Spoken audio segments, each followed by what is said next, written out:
કષ્ટભંજન મહિલા મંડળ દ્વારા અનોખું દાન કરવામાં આવ્યું હતું। લોકોના ઘરે જઈ હનુમાન ચાલીસાના પાઠથી મળેલા રૂપિયાનું મંડળ દ્વારા જહાંગીરપુરા કુરુક્ષેત્ર સ્મશાન ભૂમિને રોકડ દાન કર્યું હતું। સમાજને નવી પ્રેરણા મળે તેવું દાન કુરુક્ષેત્ર સ્મશાન ભૂમિ ટ્રસ્ટને આપવામાં આવ્યું હતું। કષ્ટભંજન મહિલા મંડળ કે જેની રચના ફક્ત 11 માસ પહેલા થઈ હતી, આ મંડળની શરૂઆત બહેનો દ્વારા કરવામાં આવી હતી। આ મંડળની બહેનોએ સમાજના દરેક ઘરે જઈને હનુમાન ચાલીસાના પાઠ કર્યા હતા અને એના થકી જે કંઈ દાન ભેગું થયું તે દાન કુરુક્ષેત્ર સ્મશાન ભૂમિને અર્પણ કરવામાં આવ્યું હતું। આ સુંદર ભાવના થકી 25,000નું દાન કષ્ટભંજન મહિલા મંડળના ચંદ્રિકાબેનની આગેવાનીમાં આપવામાં આવ્યું હતું। મહિલા મંડળના સભ્યોએ કુરુક્ષેત્ર ધામ ખાતેથી શ્રી હનુમાન ચાલીસાના પાઠ કર્યા બાદ ટ્રસ્ટના પ્રમુખ કમલેશભાઈ સેલરને ચેક અર્પણ કર્યો હતો। આ પ્રસંગે ટ્રસ્ટના ઉપપ્રમુખ જગદીશભાઈ પટેલ, ખજાનચી શંકરભાઈ પટેલ, શ્રમમંત્રી સમીર વ્યાસ ઉપસ્થિત રહી દાનનો ચેક સ્વીકાર કર્યો હતો।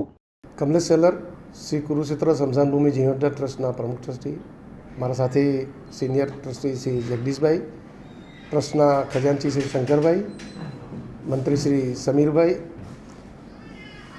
આજ રોજ કષ્ટભંજન મહિલા મંડળ ચૈત્ર માસના આ એકાદશીના પવિત્ર દિવસે ખૂબ જ પાવન કાર્યના વિચાર સાથે આ કુરુક્ષેત્ર ધામ પર પોતે છેલ્લા 10 મહિનાથી આ એક અનઓથોરાઇઝ એક મહિલા મંડળની સ્થાપના કરી લોકોના ઘરે ઘર સોસાયટીએ જઈને હનુમાન ચાલીસાના પાઠો કરવા, સુંદરકાંડના પાઠો કરવા અને એમાં જે પ્રસાદી રૂપે દાન એકત્ર થાય છે તે એકત્ર કરેલી રાશિને કુરુક્ષેત્ર સ્મશાન ભૂમિના ઉપર દાન આપવાનો વિચાર આવવો એ હિન્દુ સંસ્કૃતિ માટે અને કુરુક્ષેત્ર ધામ માટે ખૂબ જ ઉમદા વિચાર છે અને તે દાનનો સ્વીકાર કરવા માટે અહીંયા આજે કુરુક્ષેત્ર ધામ પર બધા આવ્યા હતા। હું આ મહિલા મંડળની તમામ બહેનોને, એમના પરિવારજનોને અને કષ્ટભંજનના વિચારવિદ માટેના જે ગુજરાત ક્ષત્રિય સમાજના બહેનો છે તેઓને હૃદયથી અભિનંદન પાઠવું છું। હિન્દુ સંસ્કૃતિના વિવિધ 16 સંસ્કારો પૈકીના અંતિમ અગ્નિ સંસ્કારની આ પાવન ભૂમિ એ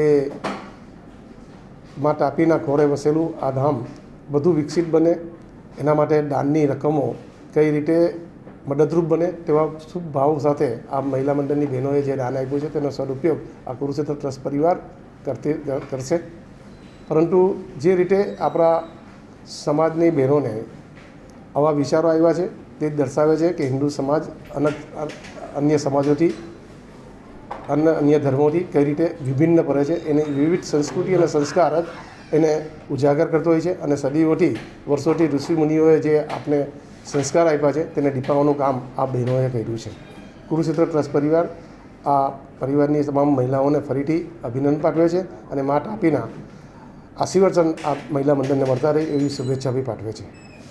મારું નામ ચંદ્રિકા ચોટલિયા છે અને અમારું મહિલા મંડળનું નામ છે કષ્ટભંજન હનુમાનજી મહિલા મંડળ। અમારા મંડળને શરૂઆત થઈ એને 10 થી 11 મહિના થયા છે અને એમાં અમે 11 હનુમાન ચાલીસા કરીએ છીએ, આરતી કરીએ છીએ, થાર કરીએ છીએ અને ઘરે ઘરે જઈને અમે બધાના ઘરે જઈને પાઠ કરીએ છીએ। એ પાઠનો ભંડોળ અમારો ભેગો થયો હતો। એમાંથી અમને એવું લાગ્યું કે અમારે પહેલો જ અમારે કોઈ દાન કરવું છે તો અમે એ સ્થળ અમે વિચાર્યું કે અમે સ્મશાન ભૂમિમાં કરીએ તો અમે કુરુક્ષેત્ર સ્મશાન ભૂમિમાં એ દાન કરવા આવ્યા છે અને જે ભંડોળ ભેગો થયો હતો એમાંથી અમે અહીંયા દાન લખાવ્યું છે। બેન, કેટલી મહિલાઓ આપણા મંડળમાં જોડાયેલી છે? અમારા મંડળમાં 50 થી 55 મહિલાઓ જોડાયેલી છે। આજે દાન આપ્યા પહેલા બી એક પાઠ કર્યો, હા, કેવું લાગ્યું? અમને એવું લાગ્યું કે અમે પાઠ કરીને જ ભગવાનના જે દાન ભેટ આવી હતી તો અમને એવું લાગ્યું કે આજે અમે પહેલું દાન કરીએ છીએ તો એ બી અમે પાઠની શરૂઆતથી જ કરીએ એટલે અમે પહેલા અહીંયા હનુમાન ચાલીસાનો પાઠ કર્યો અને પછી અમે દાન કર્યું છે। વાત અત્યાર સુધી લોકોના ઘરે જેટલા બી એને આમંત્રણ આપ્યું ને તમે ગયા, પણ આજે પહેલી વખત સ્મશાન ભૂમિમાં પાઠ કર્યો, એમાં બાબતે શું? સ્મશાન ભૂમિમાં હનુમાનજીનો એટલે પાઠ કર્યો અમને કે એવું લાગ્યું કે આપણો જે જન્મ થયો છે એમને જવાનું જ છે તો એમનું અંતિમ સમય આ જ છે તો અમે ત્યાં આવ્યા છે તો અમે પાઠ કર્યો અહીંયા આવીને।